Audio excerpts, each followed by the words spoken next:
আসসালামু আলাইকুম আব্বা। ওয়ালাইকুম মাফ করে দাও। ঠিক আছে, মাফ করে দিচ্ছি। ভালো মতো চলো, ভালো মতো খাও। ঠিক আছে, নষ্ট খাও।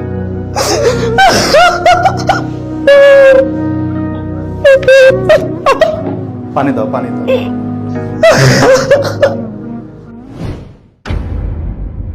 ওর নাম শাহরিয়ার নাফিস। ওই ট্রাভেল এজেন্সিতে একটা জব করি। বোনের বিয়েতে প্রথমে গায়ে হলুদে ওরে দেখছিলাম, দেখার পরে পছন্দ হয়েছে। পছন্দ হওয়ার পরে ওদিক থেকে 1 মাস 2 মাস পর পর মানে আমাদের দেখা সাক্ষাৎ হয়েছে, মানে কথাবার্তা শুরু হয়েছে। দিক থেকে আমাদের মানে ভালোবাসাটা শুরু। তো এই দেখতে দেখতে 1 থেকে 2 বছর 3 বছর 5 বছর গেছে। ওর মতো পড়াশোনা করছে, আমার মতো আমি ছিলাম আমার বাড়িতে। ওকে ভালোবাসি, আমার ফ্যামিলিগত সবাই জানে, কিন্তু আমার বাবা জানতো না।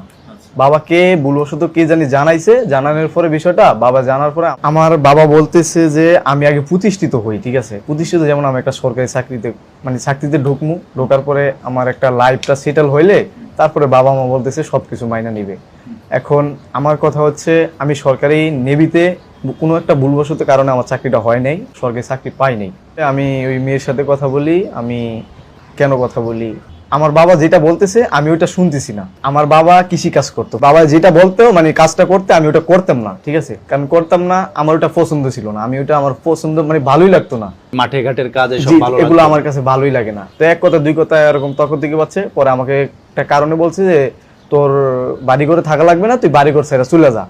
পরে আমি বলছি যে আচ্ছা ঠিক আছে, আমি বাড়ি ঘর ছেড়ে চলে যাই। তখন আমার কোনো মানে টাকা পয়সা আমার কাছে কোনো বলতে অর্থ সম্পদ কিছুই ছিল না আমার কাছে। তখন আমি কি করলাম, তারপর আমি ঢাকাতে চলে আসলাম। তো বাবার সাথে এখন পর্যন্ত আমার সাথে কথা হয় না। কথা বন্ধ। জি, বাবার সাথে একবার টোটাল কথা বন্ধ। কতদিন হলো? প্রায় 2-3 বছর হয়েছে। আমার বাবাকে আমি অসম্ভব ভালোবাসি, ঠিক আছে, কিন্তু আমি বাবাকে প্রকাশ করতে পারতাছি না। এটা আমি তো ভুল করে ফেলছি। এখন কোনো রকম বাবার তো এটা মাইনা নেওয়া উচিত আমার মনে হয়, কারণ যতই খারাপ হই বাবার তো সন্তান আমি, বাবার বড় ছেলে।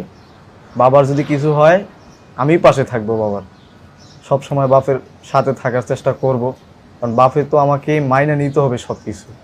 আমি কি চাই বাবার কাছে, বাবা কি চায় আমার কাছে, আমরা দুইজন তো একটু মাইনা নিতে হবে। মাইনা না নিলে তো আর এদিকে কিছু হয় না। আমার টার্গেট হচ্ছে আমার ফ্যামিলি যদি মাইনা নেয়, নিলে আমি ওকে এঙ্গেজ করব। এঙ্গেজ করার পরে আমি বাইরে চলে যাব। 2-3 বছর বিদেশ করার পরে আমি বাংলাদেশে আইসা বিয়ে শাদী করে অনুষ্ঠান করে আমি ওকে নিয়ে যাবো আমার বাড়িতে। ফ্যামিলি না মাইনা নিলে তো এখানে তো আর আমার কিছু করার নাই। তাহলে আমার পথ আমি অন্য দিক দিয়ে দেখতে হবে আর কি। আপনার বাবাকে ফোন দেন। আমি বাবাকে ফোন দিতে পারবো না, আমার দিছেন? দিতেছি। হ্যালো, আসসালামু আলাইকুম। আলহামদুলিল্লাহ। আপনার ছেলে নাফিস আসছে। আপনার